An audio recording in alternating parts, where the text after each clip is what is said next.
আপনাকে অনুদানের উপর নির্ভরশীল করতে চান। রাজ্য সরকার দেখাতে চায় যে আমি তোমাকে যা দেব আমার দেওয়ার উপর তুমি নির্ভর করবে, তোমার নিজের অধিকারের উপর নির্ভর করবে না। এটাই হচ্ছে রাজ্য সরকারের রাজনৈতিক কর্মসূচি। সেই জন্য হচ্ছে তামিলনাড়ু সরকারের হারে ডিএ দেওয়া হয়েছে, যেটা একটা অসত্য কথা বললেন। কেন ডিএটা তারা দিয়েছেন এআইসিপি ইন্ডেক্স অনুযায়ী। রাজ্যের মুখ্যমন্ত্রী যখন অসত্য কথা বলেন, তিনি উকিলদের দিয়ে অসত্য কথা বলেন। এটা কে ঠিক করলো? কোথায় ঠিক হলো? রাজ্য সরকার তো তাহলে বলবে যে আমাদের একটা cost of consumer price index আছে আলাদা করে, সেটা কোথায়? সেটা রাজ্য সরকার দেখাচ্ছে না। তো তাহলে ওদের বলতে হবে যে আমরা গোটা রাজ্য জুড়ে চৌর্যবৃত্তির জন্য অন্য একটা ব্যবস্থা চালু করেছি, সেই জন্য টাকা নেই। সেটা বলছে, ঘুরিয়ে ফিরে তাই বলছে। দিল না, তুই কাজ করো, দেয় কিনা তারপর দেখবো। 100 দিনের কাজ করুক, তারপর টাকা আসে কিনা সে আমি বুঝে নেবো, ওদের বুঝতে হবে না। কিন্তু ওরা কাজই দিতে পারছে না। একেবারে ডিএ মামলা সুপ্রিম কোর্টে একেবারে ম্যারাথন শুনানি চলছে বলা যেতে পারে। 4 দিন ধরে টানা এই শুনানি।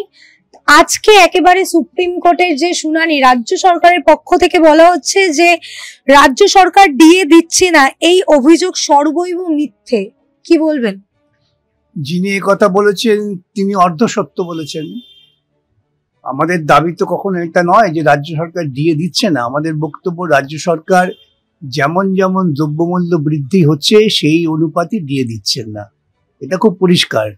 এখন রাজ্য সরকারও রাজ্যের মন্ত্রীরা যারা আবল তাবল কথা বলেন, তেমন ইনস্ট্রাকশন দিয়েছেন উকিল বাবুরা, তাই সেই ইনস্ট্রাকশনের ভিত্তিতে আবল তাবল বলছেন। কিন্তু এই ধারণাও নাকি রাখা উচিত না।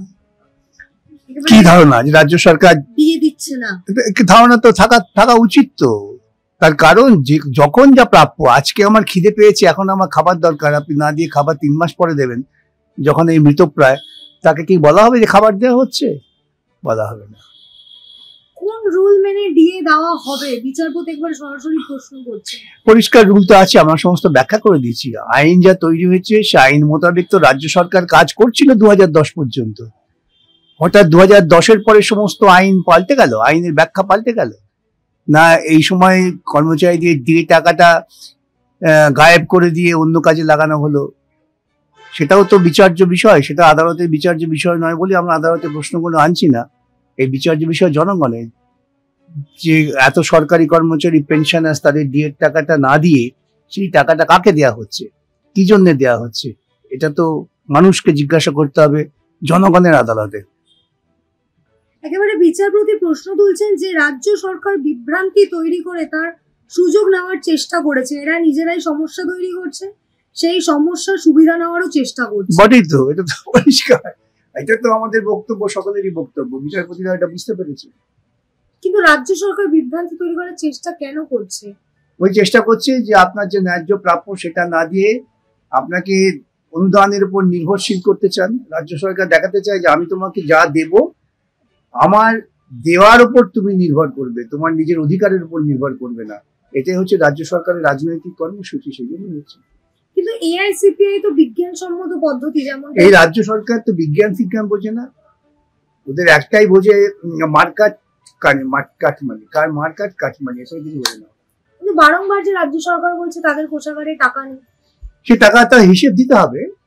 টাকা নেই যদি কথা বলে, সেই বিতর্ক যদি আসে, এটা তো কোনো আইনসঙ্গত যুক্তি নয়। এখন তাহলে রাজ্য সরকার শ্বেতপত্র প্রকাশ করছেন না কেন? যেটা রাজ্য সরকারি কর্মচারীদের দাবি হওয়া হচ্ছে, যে দাবিটা আমি করছি, রাজ্য সরকার কেন শ্বেতপত্র প্রকাশ করছেন না? যখন কোনো রাজ্য সরকার, যেটা সুপ্রিম কোর্টেও সওয়াল করেছি, যখন তারা কোনো বিধি করেন তখন তারা সেই বিধিভিত্তিক যে অর্থনৈতিক দায় সেটাকে মেনে নিয়েই বিধি করেন, এবং সেভাবেই তো দিয়ে দেওয়া হচ্ছিল। হঠাৎ বন্ধ হলো কেন? কাটমানি পাওয়ার জন্য। যে সময় পর্যন্ত কাটমানি ছিল না সে সময় পর্যন্ত ডিএটা হয়েছে, আর যে সময় থেকে কাটমানি উৎপাদন শুরু হয়েছে তখন থেকে ডিএটা বাদ। তখন ওই বিভিন্ন বৃষ্টি প্রকল্পের পেছনে, দুর্গা পূজার পেছনে, ঈদ পূজার পেছনে, যিশু পূজার পেছনে টাকা খরচা। যে আপনি বললেন সময়, একেবারে রাজ্যের আইনজীবী শ্যাম দেওয়ান তিনি জানান যে 2011 সালের আগে অন্য সরকার ছিল। 2009 সালে তৈরি রোপাতে বলা হয়েছিল দিল্লির বঙ্গভবনে কর্মীদের মেমোরেন্ডামে বলা হয়েছিল দিল্লি ও চেন্নাইয়ের কস্ট অফ লিভিং বিচার করে ডিএ দেওয়া হবে। দিল্লির জন্য কি আলাদা কস্ট অফ লিভিং নাকি? কস্ট অফ লিভিং তো একটাই ঠিক হয় আইসিপি। ওরা বলবেন দিল্লির জন্য আলাদা কস্ট অফ লিভিং, ম্যাড্রাসের জন্য আলাদা কস্ট অফ লিভিং আছে, পশ্চিমবঙ্গের জন্য আলাদা কস্ট অফ লিভিং? তার মানে প্রকৃতপক্ষে ঘুরিয়ে ওরা পশ্চিমবঙ্গের মানুষের প্রতি তো অশ্রদ্ধা প্রকাশ করলেন যে পশ্চিমবঙ্গের মানুষ না খেয়ে থাকতে পারে, দিল্লির মানুষ পারে না, এই ওদের যুক্তি। কিন্তু স্যার একেবারে পরিসংখ্যান তুলে ধরে তারা বলছেন যে দিল্লিতে 24 জন কর্মী, চেন্নাইতে 35 জন কর্মীকে অতিরিক্ত ডিএ দেওয়া হয়েছে। রাজ্যে 9 লক্ষ কর্মী আছেন, চেন্নাইয়ে কর্মীদের ডিএ দেওয়া হয়েছে তামিলনাড়ু সরকারের ডিএ এর হারে, কেন্দ্রীয় হারে নয়। তাহলে পশ্চিমবঙ্গ সরকারের একটা হার থাকবে? যদি বলেন যে তামিলনাড়ু সরকারের হারে ডিএ দেওয়া হয়েছে, যেটা একটা অসত্য কথা বললেন, কেন ডিএটা তারা দিয়েছেন এআইসিপি ইন্ডেক্স অনুযায়ী। রাজ্যের মুখ্যমন্ত্রী যখন অসত্য কথা বলেন, তিনি উকিলদের দিয়ে অসত্য কথা বলেন। তাই তামিলনাড়ুর যদি ইন্ডেক্স থেকে থাকে, তাহলে পশ্চিমবঙ্গের ইন্ডেক্সটা কোথায়?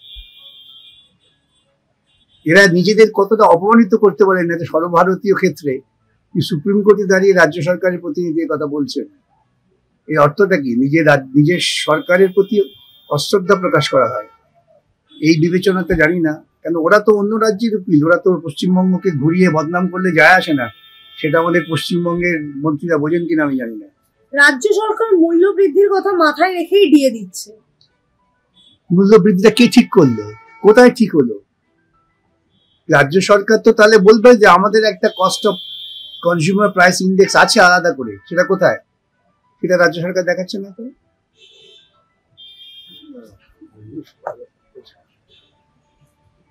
রাজ্য সরকারের পক্ষ থেকে এটাও বলা হচ্ছে যে অফিস মেমোরেন্ডাম হলো আসল, তার ভিত্তিতেই ডিএ প্রদান করা হয়ে থাকে। রুলটা আসল না। জানি না যারা সওয়াল করছেন তারা কতটা সাংবিধানিক দৃষ্টিকোণ থেকে সওয়াল করছেন, এটা বুঝতে অসুবিধা হবে।